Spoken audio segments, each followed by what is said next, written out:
Hey guys, it's Venia here from the lounge. Today is Wednesday, the 27th.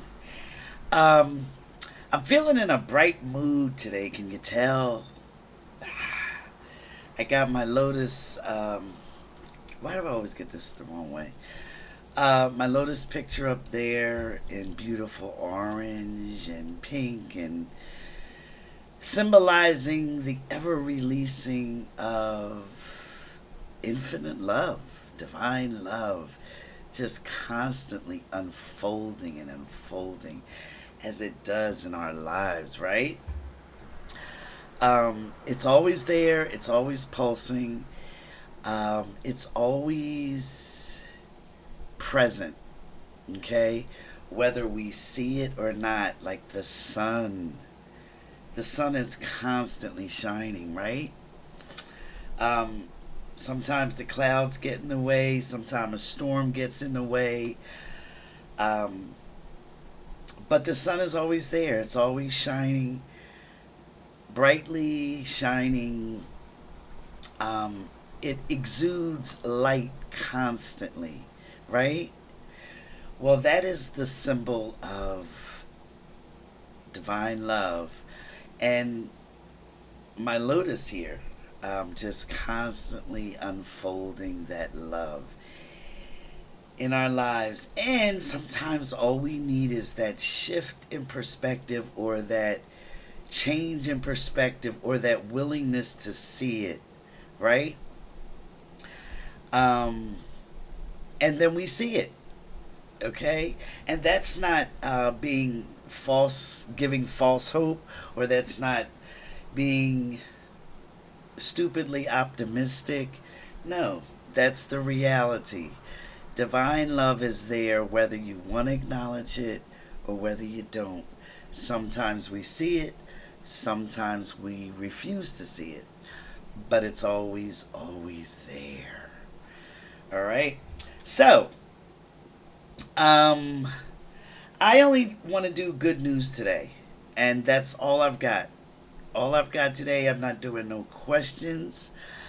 I am going to let Spirit input their info in a bit. And they're always kind of doing that with me, but I'm going to like really let them kind of just unfold what they want to say.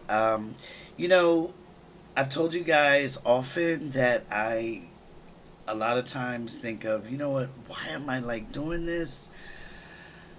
I'm not going to do this anymore. And then I look at the comments and it's like, okay, it's helping. And so, and it's not me, it really isn't me. I'm just like one of those ventriloquist for spirit. That's all I am. It's really them giving you what you need when you need it. Um, so I really can't even take credit for that or say, "Oh, Vina, like you're like psh, the bomb, girl." No, not at all. It's really, it's definitely them um, putting forth information that most of us, especially those on this channel, are ready for, are hungry for, and that need. You've always known there was something greater. You've always known that there is another way to view things, and they're giving you that other way to view things. They're giving you that other option, okay? Um, while you are here having this experience on earth, okay? And as long and drawn out as it seems to be, remember this is very temporary. Very temporary, okay? Um, just a quick, shallow side note to all my fashionistas out there who've been saying all summer, why don't you wear your hair out? Where's your hair? Someone actually sent me an email that, and the only thing the email said was, I miss seeing your hair.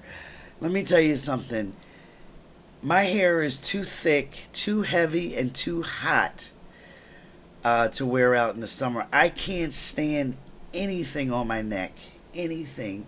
When it's hot and it's sweaty and ugh.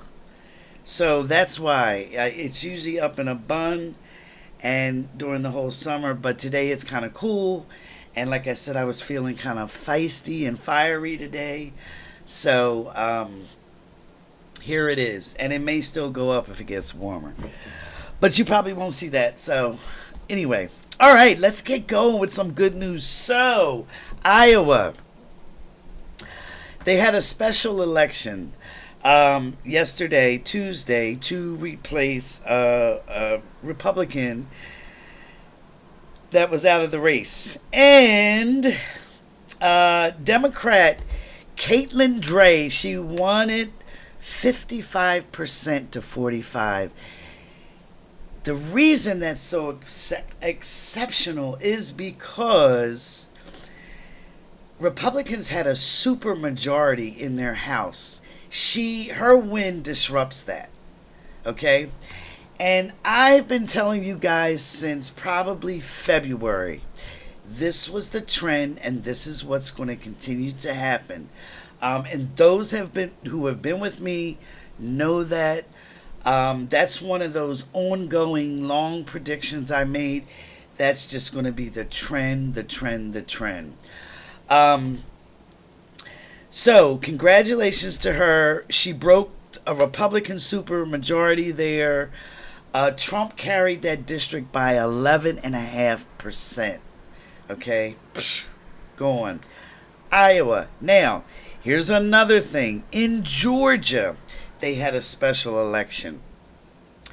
The Democrat there, Deborah Shigley, okay, she outperformed.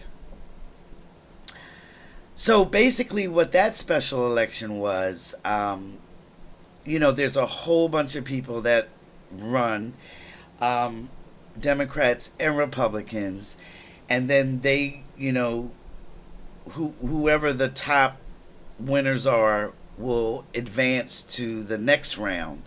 Okay, this Democrat, she outperformed her Republican colleague. She's at like 38%.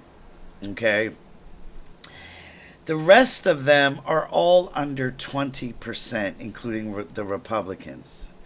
Okay, now what that means is that some of those Republicans will not advance.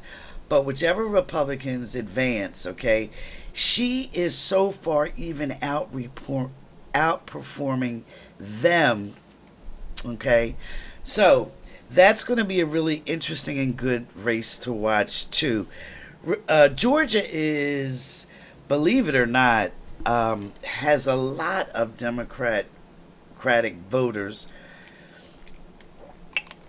It's just that it's so heavily gerrymandered. But, like I told you guys, there are now Republicans that are fed up with Republicans. We're fed up with Don the Con and his insanity, okay? And they're voting for anybody but Republicans, all right? Another case in point and another good news story. Susan Collins, who hasn't had a town hall in like 20 years, did this opening ceremony for whatever she was opening, or whatever was opening. And she was met with tons of protesters, okay? And because, Susan Collins is the one in Maine. She's a senator from Maine who is always concerned and always troubled, but still votes for Republicans, okay? She's a fraud, and she's just never has people's best interests at heart. Very rarely does she. But anyway, she had this opening ceremony, was met with a bunch of protesters, and so what they did was her people were like, okay, fine, we'll just move it indoors. So the people followed her indoors, and they gave her hell. They didn't want to talk about anything involving the opening ceremony, but they did press her on her vote for the big ugly bill and this and that. So she's getting a good taste of how the people feel about her. And there is a gentleman that is now running against her, and it looks like he really has a good shot of winning. Okay, the Third Circuit, they ruled against Trump in Pennsylvania. So Republicans in Pennsylvania wanted to get the mail-in votes disqualified and nullified if people put the wrong date in. I am from Pennsylvania, so I know that there are little tricks. If you know, put a wrong date or omit the date, they want that completely disqualified. And a lot of people just do it. They sign their name on the ballot, the outside, and then they just kind of, that's it. So the Third Circuit ruled that they cannot disqualify those mail-in votes. So that's an awesome win for Pennsylvania. So a federal judge dismissed Trump's admin lawsuit against all federal judges in Maryland over an immigration order. So, in other words, what the Trump administration tried to do, because one judge in Maryland ruled against the Trump administration on immigration policy, right? What Pam Bondi and the DOJ did, they filed a lawsuit to have all the federal judges disqualified, which is like hilarious, right? Hilariously insane. But that was dismissed, and that court case was tossed out. The National Guard in D.C. I told you guys, and which was a surprise to me, because what was given to me about him having the National Guard in D.C. had nothing to do with even distracting from the Epstein files, or certainly not crime in D.C. or anything like that. It had to do with credible threats against the administration, especially the president, and even some members of both houses, right? And so he brought the National Guard in. They are now picking up trash, okay, in D.C. Pathetic, right? You've got these guys who are trained to do so many different things. They're picking up trash, which goes to show you that they're not patrolling all of D.C. They're not, doing basically what he said that they were supposed to do. They're on a beautification, detail, whatever you want to call it. But the threat is real, and I believe that despite the National Guard being there and some troops being there, it's still going to there's still going to be some action there as far as attacks. Okay, and as further proof that it's basically for protection against these threats. The administration said, yeah, we're going to send troops to Chicago and New York. And that was just blustering. The administration is already kind of backing down on that because of the Illinois governor also saying, you're not coming here, buddy, Pritzker. And Donna kind of knew that wasn't going to fly, but they just had to throw that out there.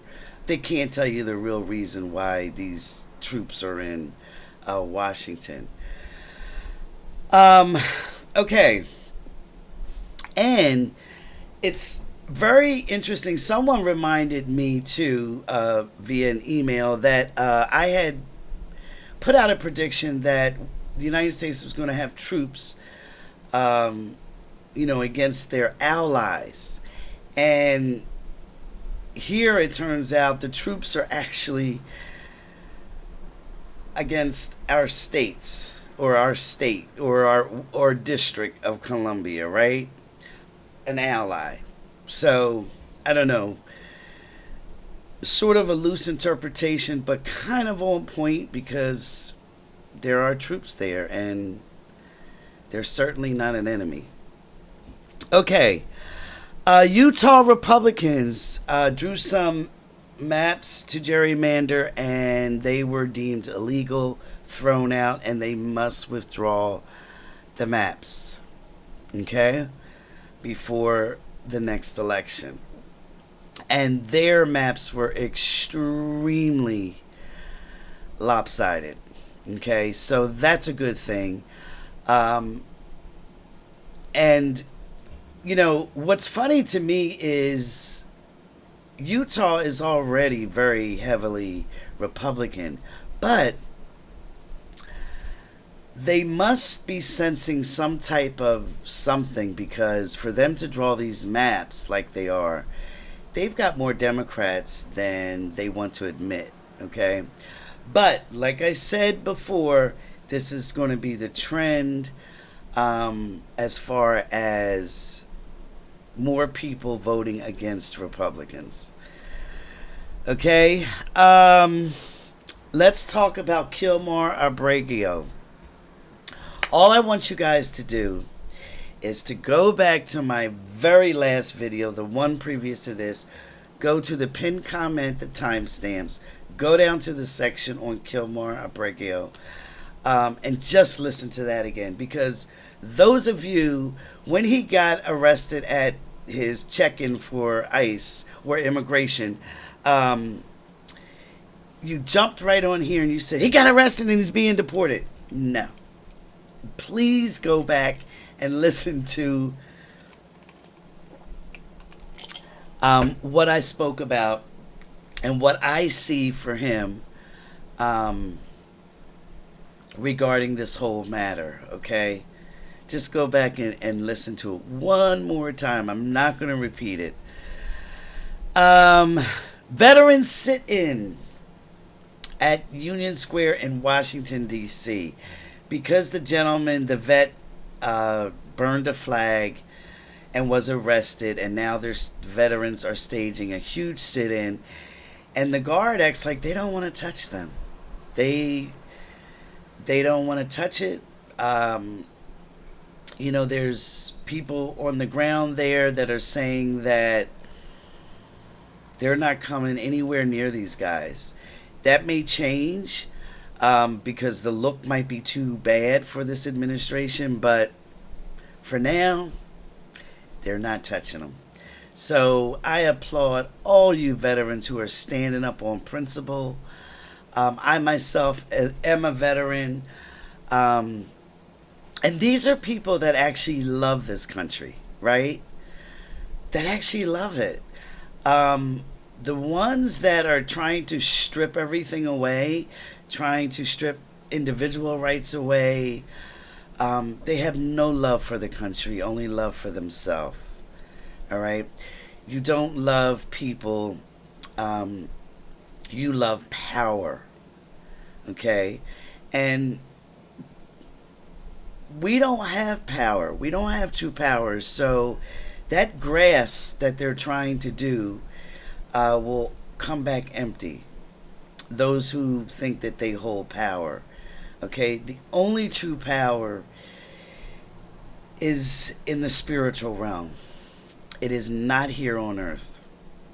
Okay? So when you try to abuse or use something that truly isn't yours, the balloon pops and you realize you have nothing. Okay? And I always think of what Mahatma Gandhi said, and I'm going to paraphrase him, but basically all the despots, all the want to be dictators, um, all those who are perpetrating evil, okay, never win, ever. In the history of mankind, they never win. Um, and look at all the ones in the past that thought they could be rulers of the world, basically, and look what happened to them. Each and every one of them. And we can go back and look at all of them. None of them ever succeeded. And that is because the only true power is spiritual power. And the spiritual power rests in divine love. That's it. Okay? So when you try to grasp something that really doesn't belong to you, it's like grasping air. Okay? Or the balloon. Boop. Psh. All right? Travis and Taylor, congratulations on your engagement. My husband asked me about 2 weeks ago. He's like, "What do you think about them?" And I told him I saw them being a serious couple. He's like, "What do you mean?" And I'm like, "I think they're gonna get married." He's like, "I don't think so. I think they're gonna break up." Well, they got engaged, and I think that they have a very deep and good connection. They probably found each other's soulmates in each other, right? And I wish them the best. But the beauty of their engagement, whether you're a Swiftie or not, is that all the focus is off Trump. Okay, they have completely. I mean, all the news is talking about this engagement. And that's going to drive Don the Con wild. And I predict that we'll see several posts. I won't, because I'm not on Truth Social or Twitter. But there's going to be several posts made about that. You just watch. All right. Let's see.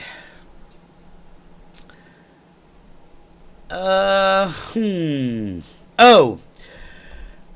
Representative Mark Alford, Republican from Missouri, go watch his, if you want a true feel-good story, go watch his town hall. Oh my God, they ripped this guy to shreds. And they were Republicans ripping him to shreds. It's beautiful. Representative Mark Alford, Republican from Missouri. Missouri is bleeding red. Okay? These people are not happy. They are not happy. And I just love seeing this for them. I really do. I just do. All right. So I want to switch gears here. And this is not really going to be questiony. I just want to talk about some aspects of... I always talk about stuff that I learned either from my near-death experience or my visit to the void, and I always try to bring that stuff through, and they always fortify me with information, right? And so I talked earlier about, divine love always being present. We just don't always see it. And so I think the concern with a lot of people is, okay, so how can we make ourselves see divine love in action when it doesn't appear to be? Okay? And a lot of times I've noticed, especially with myself and with others, but with myself, is that I'm only looking at what my eyes, right, are showing me, okay? And it's very easy to get pulled into the negative aspect of things, right? But love will always show us sort of like I won't say a screenshot, but it will give us a good indication by showing us each of those negative things that we think that we're seeing, right? And almost bringing it to our face, giving us a chance to really look at it, okay? But the reason it does that, okay, is so not that we can turn away from it, but so that we can look at it, okay, and then move past it. Now, how do we do that, right? How do we move past it? So, I was going to use this to show an example, but never mind. And sometimes it's difficult because we have resistance to looking at the true picture of what it's showing us, right? And we have to work through that. And these are things on a personal level, as well as, things that we're seeing out in the world, okay? So how I do, there's a lot of times when I'm faced with something and I'm looking at it and it's awfully painful for me, or it's hard to look at, it's hard to deal with. And I have to give myself the time and the space, okay? I have to kind of tiptoe around what I'm seeing until I'm comfortable enough to actually look it square in the eye. And the amount of time it takes to do that is different for each situation, right? Okay? Some things we can look at and we can accept right away, and then once we accept it, okay, the bigger picture opens up to us. But a lot of times it's hard to even do that acceptance. And so when that is the case, I send out like a silent plea to help me deal with what I'm seeing. Okay? And I release that. And the resistance to what I'm seeing will lessen if I truly want it to. If I'm truly ready to. If I'm not ready to, it takes a little bit longer. Okay? It's sort of like, when you're at the eye doctor's, right? And you have to put your face up to that thing, whatever they call it. I couldn't even begin to say. And you're looking through there, and they shift through the different lenses, right? Until you can kind of see clearly, and they say, well, how's this look? How's this look, right? Okay. That is how sometimes it will work for me. I ask to be able to look at something the correct way, and I get a little peek, but it's not clear. And then I get another peek at the situation, still not totally clear, right? But what happens is divine love will constantly keep giving us either the impulse or the feeling, or maybe why we're feeling a certain way towards something, and we have to examine that. We have to look at that. Okay? And then once we do, it'll open us up even more. And the lens starts getting a little bit clearer. And then we can see even more. Okay? And then we have to examine that and look at that.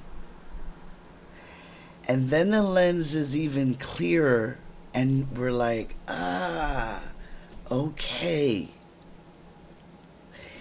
It constantly feeds us little nuances Okay? Little impulses.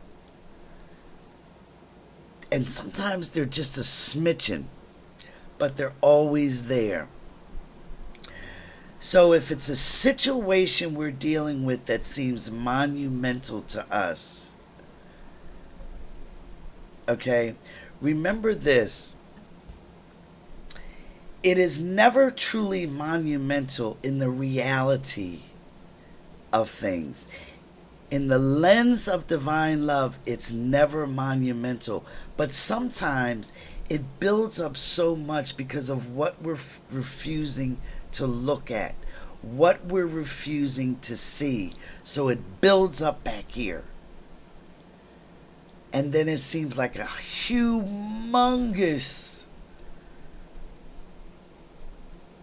obstacle. But on the other side, it's clear as a bell. So we have to be willing to look at those little nuances, those little impulses that we get, those little slivers of truth. And sometimes it only feeds us those little slivers at a time.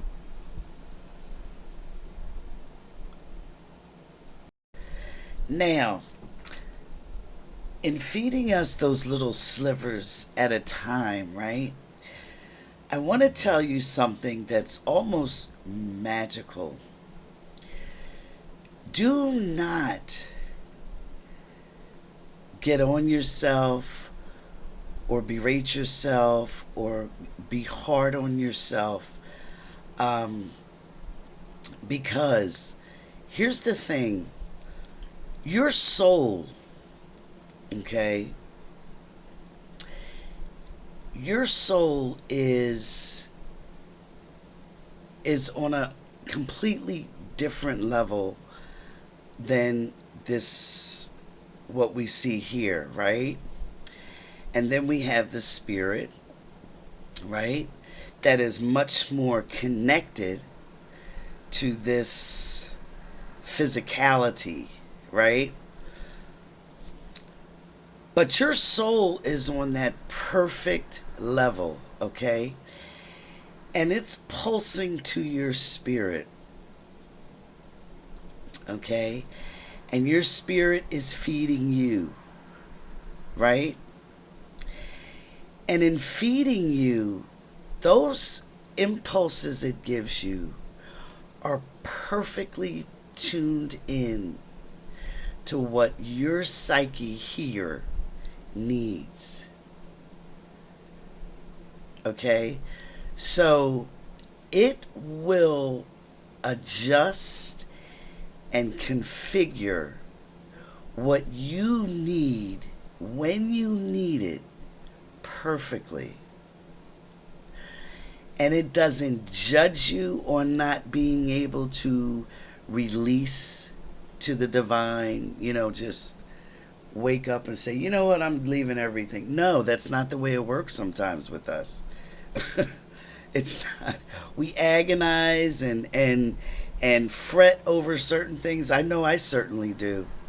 And then, gradually, and like I said, the time period is different. But we agonize and fret over certain things, okay? Gradually,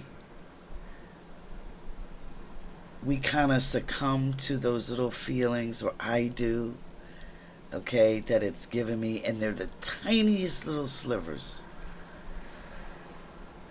But knowing that our spirit, in conjunction with our soul,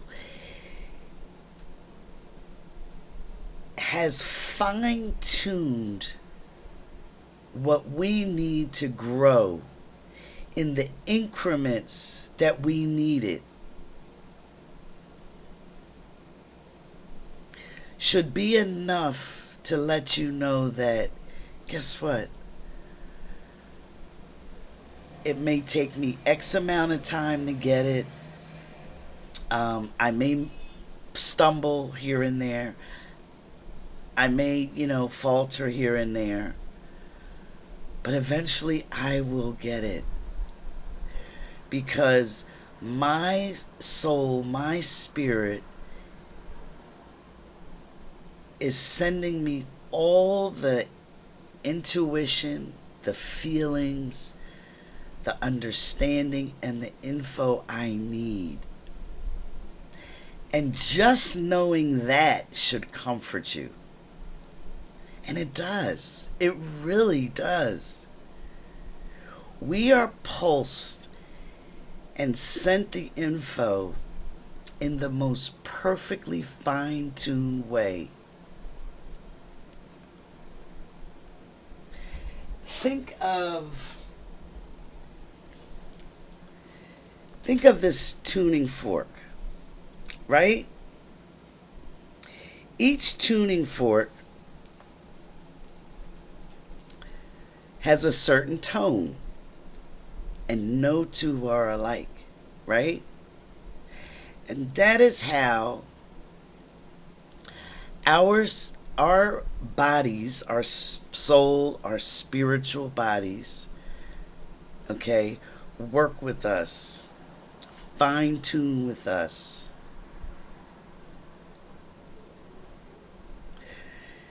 And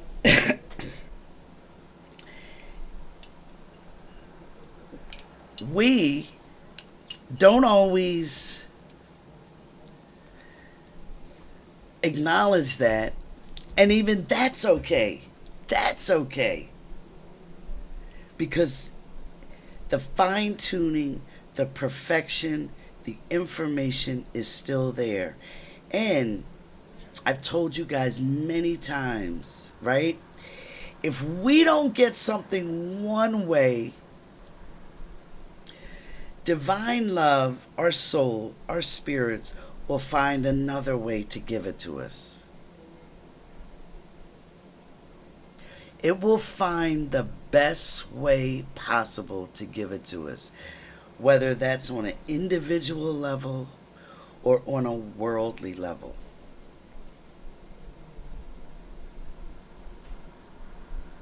And so, never worry, will you get it? I'm not getting it. Relax that for a moment. And in the relaxing, you may just go ahead and open yourself up to the info, to the impulse, to the little fine tuning that you need a little quicker.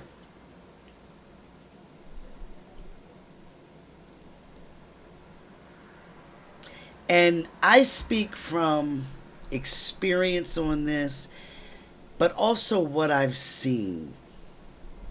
I've seen how the soul and the spirit work together. Remember, I talk about in my book, in my first book, coming, I'll say face to face, but it's really spirit to spirit, with my soul, my truly highest self. It was the most reverent experience ever. And when I say reverent, there was no worship in that. There was just a beautiful resonance and reverence to this being that was fully connected to divine love. There was no other being that was better than me. There was no other being that was lesser than me. There was the beauty and understanding of this full connection to the divine.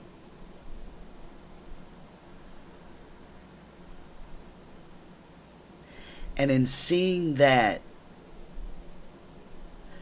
I understood how we are so supported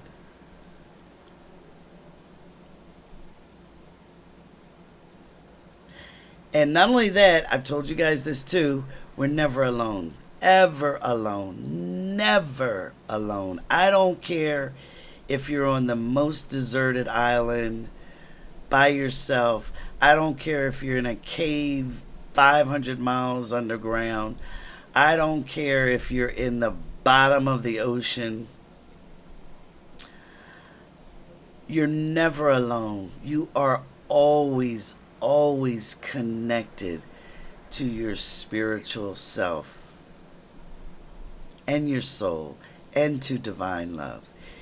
That connection cannot be broken.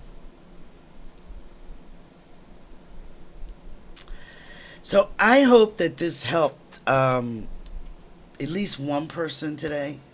Just one. That's just what I was led to talk about. And I just think it's so important that you know the true power that pulses throughout everything. There's nothing religious about it. There's nothing you got to do to earn it. There's nothing that, you know, you have to pledge or no ritual. It's there. It's there. So accept that foundation and basis of this existence and all of existence for yourself, because it's there. It's there. So take care, guys, and see, my hair just got all puffed up and the humidity and whatever. Oh gosh, what am I doing? That's hilarious. So to my fashionistas, I'm sorry. Sorry. Anyway, love to you guys. Thank you for tuning in. I will probably see you guys on the weekend. I'm going to go away for a few days, and I'll be back this weekend. And I look forward to seeing and hearing from you guys. Take care.